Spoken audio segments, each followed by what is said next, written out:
Kilt, la colcha 2.0, es un mosaico digital, un archivo audiovisual de la pandemia de VIH-Sida en España. Retales de perspectiva, resiliencia, progreso y esperanza para acabar con el virus. Soy Santiago Moreno y ahora mismo soy el jefe de servicio de enfermedades infecciosas del Hospital Ramón y Cajal en Madrid. Era el tiempo en que yo estaba haciendo mi tesina de licenciatura sobre la hipertensión arterial y estábamos en un congreso de hipertensión arterial.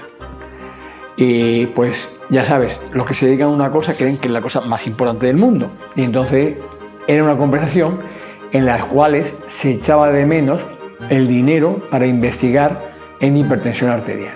Y el comentario concreto fue: el dinero se tenía que invertir en esto y no en el SIDA, que es una enfermedad que afecta a 5 maricones y se va a llevar todo el dinero. Esa fue la primera vez que oí SIDA asociado a maricón y en tono muy despectivo. Posteriormente ya me decidí a hacer enfermedades infecciosas como especialidad, pero entonces el SIDA era todavía algo testimonial, como carga asistencial y como problema sanitario todavía de salud pública en el país nuestro. Entonces, de hecho, cuando yo ingresé a hacer la especialidad precisamente en el Ramón y Cajal, era cuando empezaban a aparecer los primeros casos de una manera ya con cierta continuidad. Pero entonces todavía ni se había descrito todavía el virus. No se sabía que fuese una enfermedad infecciosa en sentido estricto, ni que estuviese producida por un virus en particular, Pero como las complicaciones eran infecciosas, pues los pacientes que debutaban con SIDA acudían a los servicios de enfermedades infecciosas. Cuando entré a hacer la residencia, justo entonces, año 84, era ya cuando aparecía más de un caso de vez en cuando de pacientes con SIDA, pero que todavía no sabíamos que fuese el VIH quien producía la entidad. Y sí que recuerdo muy bien todos los pacientes de aquella primera época que me pillaban como residente, pero era todavía un problema de alguna manera menor todavía. Las camas de los servicios de enfermedades infecciosas no estaban ocupadas por pacientes con SIDA. Ten presente que en aquellos tiempos fue el tiempo de la eclosión de la heroína como droga de consumo. Y nosotros veíamos a muchos muchachos, usuarios de drogas, los veíamos por las complicaciones infecciosas que se desarrollaban en torno al uso de las jeringuillas compartidas, en plan no aséptico, ¿vale? Entonces hacían las endocarditis infecciosas, hacían las flebitis en las venas, hacían las tiñas, todas las complicaciones que les surgían, la celulitis. Y de repente, esos mismos pacientes, usuarios de drogas, en los que diagnosticábamos esas infecciones bacterianas que complicaban el uso no aséptico de las agujas, esos pacientes empiezan a presentar cosas diferentes. De las cosas más llamativas desde el principio fueron unas formas de tuberculosis extraordinarias. Suponían un porcentaje chiquitito, cada vez mayor, de los pacientes que atendíamos en los servicios de enfermedades infecciosas. Entonces, te decía, puedo hasta excusar todas las actitudes de todo el mundo en un número de años, de desconocimiento para todo hijo de vecino, ¿vale? Es menos explicable, menos justificable que cuando los mecanismos de transmisión quedaron claros y bien limitados, y ya había especialistas en el tema que se mojaban diciendo más allá de estos mecanismos de transmisión no hay, ya se justifica difícilmente la actitud que la sociedad mantuvo. Ya el miedo no se justifica. Ya no puedo pensar que el mosquito me pueda picar. Ya no puedo pensar que no puedo bañarme en la piscina donde se baña alguien que ha tenido SIDA. Ya no puedo pensar que no me debo subir en un autobús y si hay una persona con SIDA en el autobús, me bajo del autobús. ¿Vale? Eso ya no es permisible. Porque ahí además entra otra cuestión. Y es que ahí es donde entra la discriminación hacia las personas que padecen SIDA. Absolutamente. Ya llega un momento en que no es excusable la atención, la discriminación. No hablo de estigma, hablo de discriminación franca. La discriminación hacia las personas con SIDA no es justificable por el miedo. Entonces yo creo que aquí va en contra de los pacientes que sufren la enfermedad, va al grupo social al que pertenecían. La discriminación a nivel sanitario fue patentísima durante un buen número de años. Si un paciente con SIDA ingresaba en una planta de hospitalización distinta de las infecciosas, las enfermeras dejaban la comida en la puerta. Claro, temían entrar a la habitación donde estaba un paciente con SIDA, aunque no tuviese una enfermedad transmisible. Nos venían a ver continuamente para que trasladáramos los pacientes con SIDA de la planta en la que estaba a nuestra planta. Eso, ingresar a nuestra planta, siempre que hubiera camas, ingresar a nuestra planta, tuvieran lo que tuvieran. Oye, el paciente había que operar de una apendicitis y había cirujanos que te decían que para que lo iban a operar si tenía SIDA. Y de manera se iba a morir. No, esto fue muy duro, Hasta mucho tiempo después, si tú pedías, al principio, si tú pedías una endoscopia digestiva para diagnosticar una candidiasis esofágica, o pedías una fibrobroncoscopia para diagnosticar una neumonía por pneumocistis, o pedías una biopsia de cualquier órgano, querido, tenías que pelearte muy mucho con el especialista en cuestión. Se dejaba a la gente el último de la lista, pero esto no estoy hablando de mediados de los 80. Mucho después, se dejaba a los pacientes los últimos de la lista para hacerle las pruebas, para que no contaminara a nadie y luego desinfectar el endoscopio. Pero todavía no se había asumido, porque se había arrastrado, no se había asumido que se podía funcionar con normalidad en esto. Entonces, ahí hubo algunas cosas que cada uno lo piensa y se le pone a uno los pelos de punta, literalmente.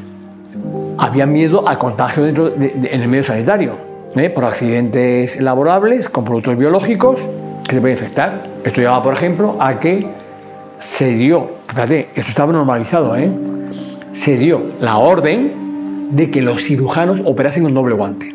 Esta cosa porque hubo un artículo publicado en el New England en el que se demostró que en el Hospital General de San Francisco, que era, digamos, la meca de la atención a pacientes con SIDA, en el Hospital General de San Francisco, cuando los cirujanos operaban con doble guante, sufrían más accidentes y sabían que el paciente era VIH positivo, tenían más accidentes que cuando operaban con guante simple o cuando no sabían que el paciente era VIH positivo o negativo.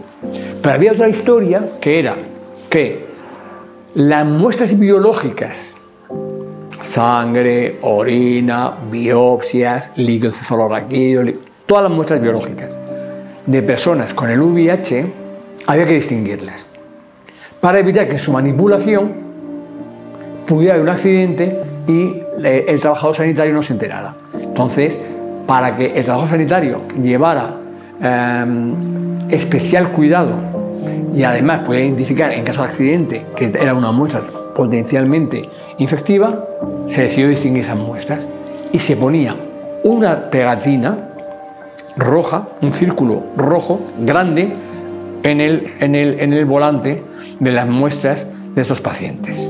Entonces tú te veías que tú hacías las peticiones de los pacientes en la planta, había un montón de volantes y algunos llevaban un punto rojo. Y entonces todo el mundo sabía, y además con nombre y apellidos, tú escribías el nombre, el apellido y un punto rojo.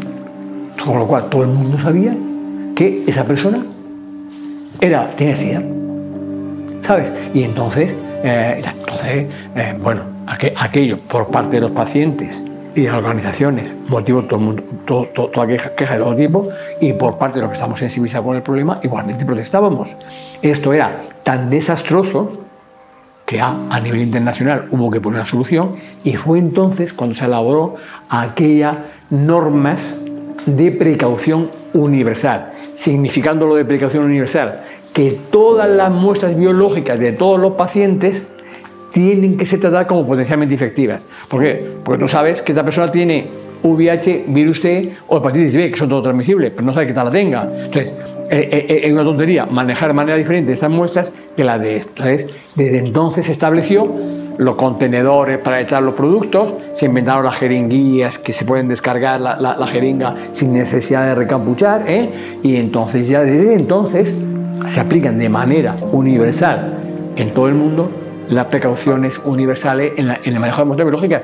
Pero imagínate lo que estamos hablando, un punto rojo para distinguir a la persona que tenía SIDA. Hombre, yo sufrí y desde entonces me negué. Ya antes habíamos protestado, habíamos discutido mucho, pero no había manera de quitar este vicio.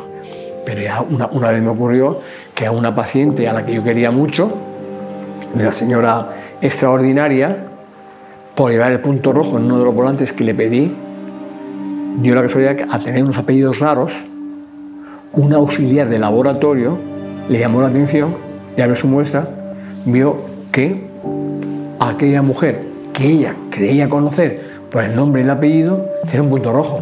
Investigó y confirmó que tenía SIDA. Pues a partir de ese momento la señora vivía en una comunidad muy bien, en una ciudad de buen nivel. La primera sorpresa que se llevó es que fue a la peluquería y en la peluquería le dijeron que no podía entrar.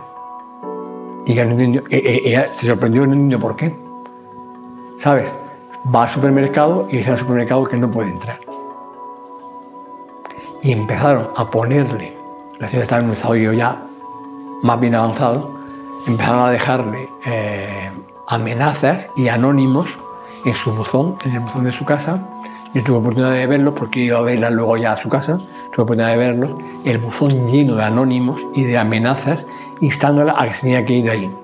Y ella era propietaria del piso en el que vivía, que se tenía que ir de ahí.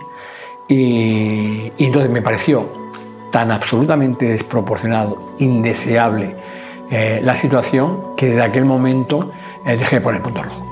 Dejé de poner punto rojo y me tuve que enfrentar a varias broncas serias, muy serias. Yo entonces era un imberbe, tenía 26 añitos, ¿vale? Y me tuve que enfrentar muy seriamente con personas, los jefes de los servicios centrales del laboratorio, que venían a recriminarme que por qué no ponía el punto rojo a determinadas muestras. Y le explicaba si lo entendían bien y si no también, pero no acabábamos mal después de tener alguna bronca. ¿Cómo se va a acabar? Bueno, yo confío en que a pesar de las muchas dificultades que hay, vamos a conseguir un tratamiento curativo y vamos a conseguir una vacuna, seguramente. Ahora bien, eso supondrá, si no la eliminación completa, prácticamente el control en determinados medios. Entonces, antes de que esté la vacuna disponible y antes de que podamos curar el VIH, seguramente asistiremos a una reducción muy tremenda de las nuevas infecciones con las herramientas que ya tenemos.